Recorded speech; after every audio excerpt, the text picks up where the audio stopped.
Mesdames, Messieurs, bonjour et merci de votre fidélité. Bienvenue, 13h, c'est la deuxième édition de la journée. À la une de l'actualité de ce 13h, marginalisés, les arabisans n'en peuvent plus. Les étudiants de l'Institut islamique ont marché ce matin pour dénoncer le mépris des autorités face à leurs revendications axées essentiellement sur le bac national. Autre marche ce matin à l'appel des ex-agents de CTO. Ils réclament leur indemnité 10 ans après leur licenciement.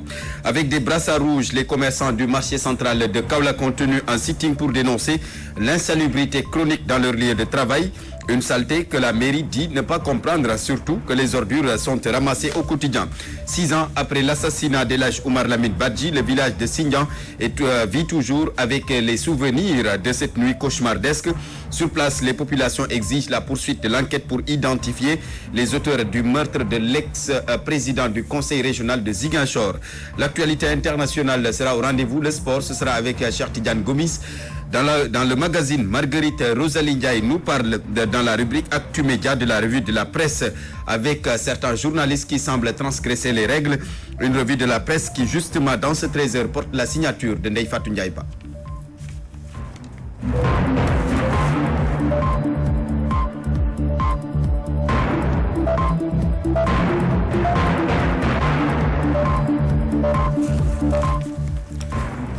Merci de votre fidélité et bienvenue. Marginalisés, les arabisans n'en peuvent plus. Les étudiants de l'Institut islamique de Dakar ont marché ce matin pour dénoncer le mépris des autorités face à leurs revendications axées essentiellement sur le bac national. Nous y reviendrons peut-être avant la fin de cette édition avec le reportage de Amadou Limbaye. Une autre marche également ce matin à l'appel des ex-agents de CTO.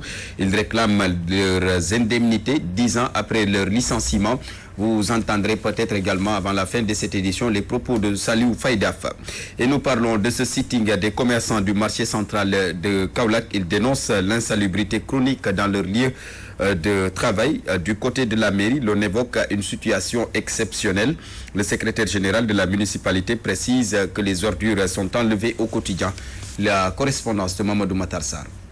Des tas d'immondices dégageant une odeur nauséabonde. C'est cet environnement insalubre que dénoncent les commerçants du marché central de Kaolack qui ont arboré des brassards rouges avant d'interpeller les autorités municipales. Nos revendications, comme vous l'avez vu, comme vous l'avez vu nous tous, il y a beaucoup d'ordures dans le marché là. Nous nous acquittons de nos droits, nous payons les droits comme il se faut. Et ce dernier, tout ce que nous comptons faire aujourd'hui, c'est de dire au maire que le marché nous appartient. Donc sur ce, on est unis comme un seul homme pour combattre vraiment la célébrité qui est dans ce marché-là.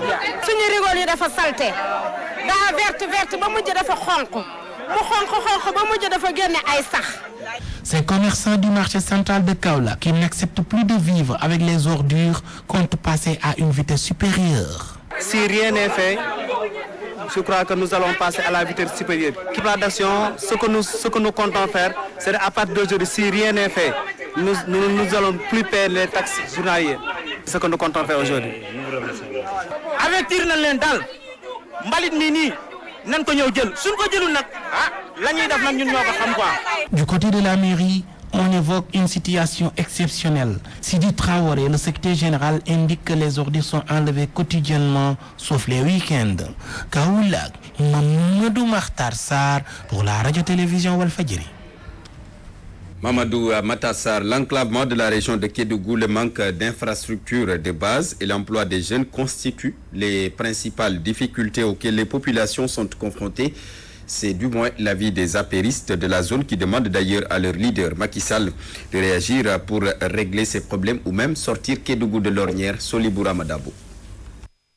Malgré l'importance de ses potentialités économiques incontestables, la région de Kédougou reste aujourd'hui malade de son enclavement, du manque criard d'infrastructures sociales de base, entre autres. C'est le point de vue des apéristes qui, en réunion de remobilisation, ont trouvé la bonne tribune pour interpeller le chef de l'État. Tout est en train de changer, en tout cas dans le bon sens. Et nous ne voulons pas être la lanterne, nous ne voulons pas être la brebis galeuse des régions.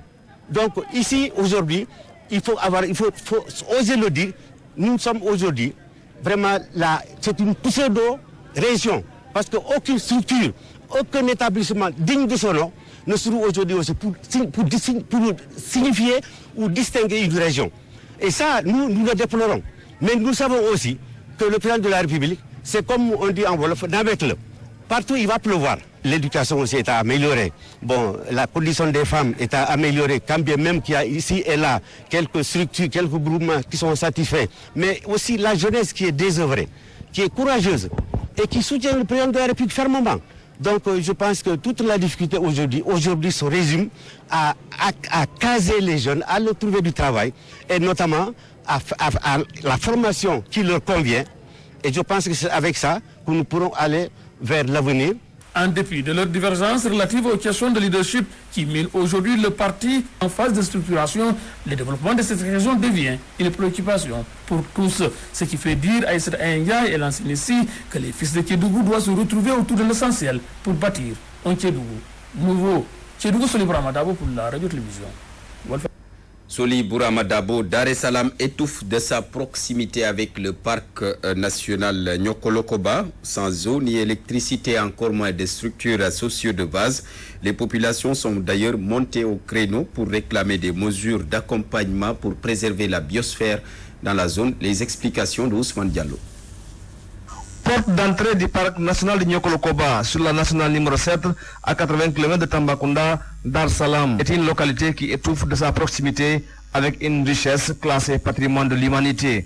Dans ce village, l'eau, l'énergie, l'accès aux services sociaux de base reste encore la principale préoccupation des populations. Ce qui nous manque, c'est ce que j'ai en train de dire comme ça.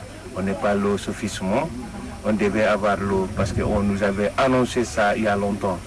Donc on n'est pas eu jusqu'à présent qu'on va avoir l'eau goutte à goutte pour que les femmes puissent faire le maraîchage permanent, mais on n'a pas eu ça. On a réclamé le moulin aussi pour nos femmes, mais ce n'est pas fait. Donc le lumière, ici, c'est un éco-village, mais la nuit quand tu rentres ici, si on te dit que c'est un éco-village, donc tu ne peux rien sentir. Il n'y a pas de lumière, on est dans le sombre. Érigé en éco-village par le ministère de l'Environnement, Dar es Salaam a du mal à s'approprier des mesures d'accompagnement qui devraient permettre aux populations à contribuer, à préserver et à conserver la biodiversité. Ce n'est pas pour rien que nous sommes installés ici. Ce que nous cherchons de manière globale, c'est de préserver, comme je l'ai dit, la biodiversité. Essayer de limiter un peu, n'est-ce pas, les pressions exercées sur les ressources naturelles de manière globale. Tout simplement, nous voulons que les populations aient des mini-projets de développement. C'est-à-dire que ces populations soient fixées sur la périphérie, qu'elles n'aillent plus à l'intérieur du parc, n'est-ce pas, s'attaquer aux ressources naturelles, braconner. Ce qu'il y a lieu, c'est de fixer les jeunes, de fixer, n'est-ce pas, limiter un peu l'exode rural. Donc, cet aspect nous semble important. En attendant, à Dar es Salaam, les populations sont partagées entre l'idée de préserver une richesse et le besoin urgent de survie. Ousmane Diallo à Tambacounda pour la radio-télévision Walfadjri. Ousmane Diallo, 6 ans après l'assassinat d'Elhadj Oumar Lamine Badji, le village de Signan vit toujours avec les souvenirs de cette nuit cauchemardesque. Sur place, les populations exigent d'ailleurs la poursuite de l'enquête pour identifier les auteurs du meurtre de l'ex-président du conseil régional de Ziguinchor, Papo Mané.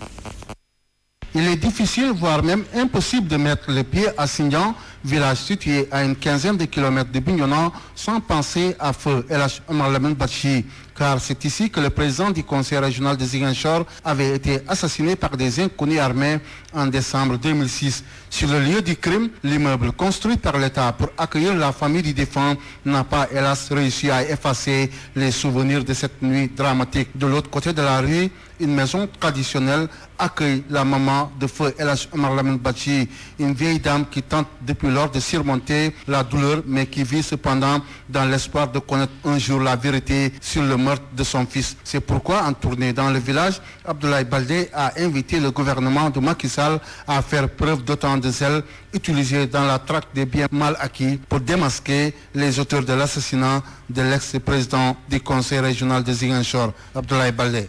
C'est le lieu que je voulais profiter de ça pour revenir sur le décès et la disparition de notre illustre président du conseil régional, Elhadj Oumar Lamine Badji, pour dire et surtout interpeller Madame le ministre de la Justice qui se fait le chantre et qui fait du zèle pour faisant de la chasse aux sorcières. Je voudrais qu'elle se passe très sérieusement sur le décès de El Hadj Omar Lamine Badji, pour rouvrir le dossier, parce que des accusations ont été faites. Certains ont pensé que c'est des règlements de compte politique, d'autres ont pensé que c'était le MMDC. Donc je l'exhorte solennellement à ouvrir ce dossier pour que les responsables de ce mode odieux soient identifiés et traduits devant la justice. En attendant, Sindian tente de reprendre goût à la vie, une volonté dans laquelle s'inscrit le festival du Fougnier qui vise entre autres à soigner l'image négative de cet arrondissement tristement célèbre. Papo Mané, Ziguinchor, Radio-Télévision Walfadjri. Papo Mané, et nous revenons ici à Dakar pour parler de la fête du travail. C'est demain, 1er mai. Dans ce 13h, donc, nous nous intéressons au secteur des médias qui rencontrent toujours des difficultés pour faire correctement leur travail. Toutefois, des efforts sont consentis pour trouver des solutions alternatives. D'après certains responsables d'organes privés de la presse, ils estiment néanmoins que le gouvernement semble faire la sourde oreille face à leurs problèmes. Un reportage signé Alioune Badara Diouf. Des responsables de médias réclament encore une meilleure condition de travail et d'existence. Nous, on demanderait à ce que ces jeunes journalistes, techniciens comme animateurs, chauffeurs puissent bénéficier quand même de contrats dignes de ce nom. Vous allez dans certaines entreprises de presse, ils n'ont même pas de contrat, ils n'ont même pas de salaire, ils ne touchent absolument rien. Nous demanderons à la direction d'améliorer les conditions de travail. Face à toutes ces difficultés, le gouvernement du Sénégal ne fait pas des efforts remarquables pour trouver des solutions. C'est la conviction de Pabès Diba, responsable à la radio urbaine Zik FM. Les efforts du gouvernement, je ne le sens pas encore. Les médias continuent toujours d'avoir des problèmes ou de rencontrer des difficultés. Il est vrai également que le gouvernement, comme il doit le faire pour tous les autres secteurs, il doit également le faire pour les médias, c'est-à-dire essayer de peut-être d'apporter des solutions aux problèmes que rencontrent ces médias. Toutefois, des syndicats se forment de plus en plus dans les organes de presse pour défendre les intérêts des travailleurs. Il arrive d'organiser une réunion pour parler des problèmes de la maison avec le syndicat, nous listons, et qu'une deuxième réunion, nous évaluons aussi les problèmes pour voir les doléances qui ont été satisfaites, et les autres, pourquoi elles n'ont pas été satisfaites, aussi poser encore d'autres doléances, parce qu'un syndicat aussi, c'est ça son objectif, c'est de poser des doléances à sa direction générale. Au Sénégal, le secteur des médias vit une précarité patente. Il urge donc pour les autorités compétentes de faire des efforts hardis afin de sauver le champ médiatique. Alioune Badara Diouf, nous reparlons de cette crise au Sutelec et à l'UNSAS. Mademba Sok obtient le soutien de l'Union nationale des syndicats autonomes du Sénégal. Les responsables réunis hier face à la presse estiment que les attaques contre leur secrétaire général ne se justifient guère. Personne n'a rien à reprocher à Mademba Sok, ont-ils dit. Le compte-rendu est signé Gourgui Samba Ndiaye. Le contexte dans lequel des responsables de l'UNSAS tiennent une conférence de presse demande un dispositif sécuritaire important. Leur secrétaire général, Mademba Sok, fait l'objet de diverses contestations. D'abord, au sein de son propre syndicat, le Sutelec, ses camarades lui reprochent de n'avoir pas respecté sa parole donnée. C'est des camarades qui ont allé le chercher chez lui. Et la commission a été dirigée par Aliou Sok, Aliou Ba. Aujourd'hui, celui qui s'oppose à Sok, c'est celui qui a dirigé la commission. Et cette même commission-là, il avait même dénommé le comité de choc. Ils sont partis chez lui, ils lui ont demandé de revenir sur sa parole, de revenir au niveau du Sutelec. Il leur avait dit que j'ai 3 choses dans ma vie. J'ai ma religion, j'ai ma famille, j'ai le Sutelec. Puisque vous êtes venu me voir, porter ma candidature au niveau de la base. Je suis prêt à revenir parce que je n'ai que le Sutelec.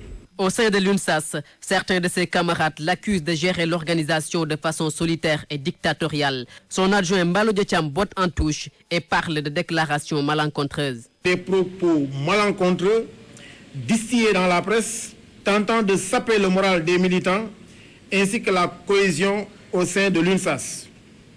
Pourtant, les étapes qui ont suivi la déclaration de Lomé sont connues de tous ceux qui ont participé aux travaux de Lomé. La mise en avant d'intérêts crypto-personnels ont conduit certains à saboter l'unité au sein de l'UNSAS. La camarade Awad doit retenir que lorsqu'on a le souci du fonctionnement démocratique des organisations, on évite de s'auto-désigner dans la délégation du caucus à la présidence de la République. La bonne gouvernance est d'abord une exigence qu'on s'applique avant de vérifier si les autres la respectent. Ceux-là qui ruent dans les brancards pour parler de gestion solitaire, parce que les règles du jeu ne leur conviennent pas pour l'instant, ont toujours été désignés sur la base de la concertation. Les détracteurs de Mademba Sock lui reprochent également d'être resté 12 ans à la tête de l'UNSAS sans pour autant tenir un congrès. Avec quels moyens se demandent ses partisans? Car, disent-ils, plusieurs syndicats affiliés à l'UNSAS ne s'acquittent pas de leurs cotisations. Voilà, je vous l'annonçais en titre marginalisé, les arabisans n'en peuvent plus. Les étudiants de l'Institut islamique de Dakar ont marché ce matin. C'était pour dénoncer le mépris des autorités face à leurs revendications axées essentiellement sur le bac national. Le compte rendu d'Amadou Limbay. Les étudiants de l'Institut islamique de Dakar ont tout battu le macadam. Ils exigent la création d'un bac arabe national. Nous voulons le bac national. Cette année-là, on a commencé à apprendre ce nouveau programme qui est, on apprend 35 heures de temps dans la semaine et 33 heures pour le niveau de première et 32 heures pour le niveau de seconde. Et aujourd'hui, on nous dit que vous devez rester des choses comme ça. Mais on doit nous donner le bac national. On en a besoin. Il doit nous donner un bac national. Et des écoles publiques. Et des écoles publiques. Pendant 14 ans, on apprend dans des écoles privées. Et on paye notre argent chaque mois, 10 000 francs, ça c'est trop. Et aujourd'hui, on n'a même pas un bac national. Ça c'est grave. Ces arabisans fustigent également la discrimination dont ils font l'objet. Depuis l'indépendance, Senghor n'a pas fait rien pour nous. Abdou Diouf, même chose. Abdoulaye Wade, même chose. Et à présent, c'est Macky Sall qui est le nouveau président. Il doit faire pour les arabisans. On ne respecte pas. On vous dit que vous faites des imams et des prières comme ça seulement. Mais l'arabe est une langue comme les autres. Ces étudiants qui estiment que combattre l'injustice est de la justice invitent tous les arabisans à unir leurs forces pour se faire enfin respecter. Amadou Limbay sur cette marche donc des étudiants de l'Institut islamique de Dakar qui, je le rappelle, dénoncent le mépris des autorités face à leurs revendications axées essentiellement sur le bac arabe. Une autre marche ce matin, cette fois-ci à l'appel des ex-agents de CTO. Et je rappelle donc qu'ils réclament des indemnités 10 ans après leur licenciement. Salou Faïdaf au micro de ces travailleurs. Il y a eu la session du centre de traumatologie et d'orthopédie en janvier 1996 sur un montant de 4 385 millions. 235 travailleurs ont été mis dehors abusivement. Aujourd'hui, nous avions entamé la procédure de la justice. Et le président du tribunal du travail hors classe, c'est-à-dire la présidente, elle est une femme, a dessaisi le juge qui gérait le dossier pendant 10 ans et qui avait déjà décidé de délibérer le 30 janvier 2013. Nous réclamons nos dus, c'est-à-dire nous sommes licenciés abusivement. Il y a 15 morts parmi nous. Nous sommes restés 6 ans à percevoir des salaires catégoriels. Certains 60 000, certains 59 000 francs. Nous n'avions pas à l'époque le droit même de fréquenter des hôpitaux parce que nous ne pouvions pas nous soigner, parce que nous n'avions pas de prise en charge. La somme s'élève de près de 2 milliards pour ces agents, ces braves agents qui sont là, qui ont tout donné à l'hôpital général de Grand Yoff. Aujourd'hui, les ex-CTO sont déterminés à continuer la lutte. Mais aussi nous interpellons le président de la République parce qu'il se dit garant de la justice sociale. Après cette étape, nous allons évaluer. Et si nous évaluons, nous allons passer maintenant à l'acte 3. Le point de presse, la marche et l'acte 3. L'acte 3 est un secret, je vous le dirai après.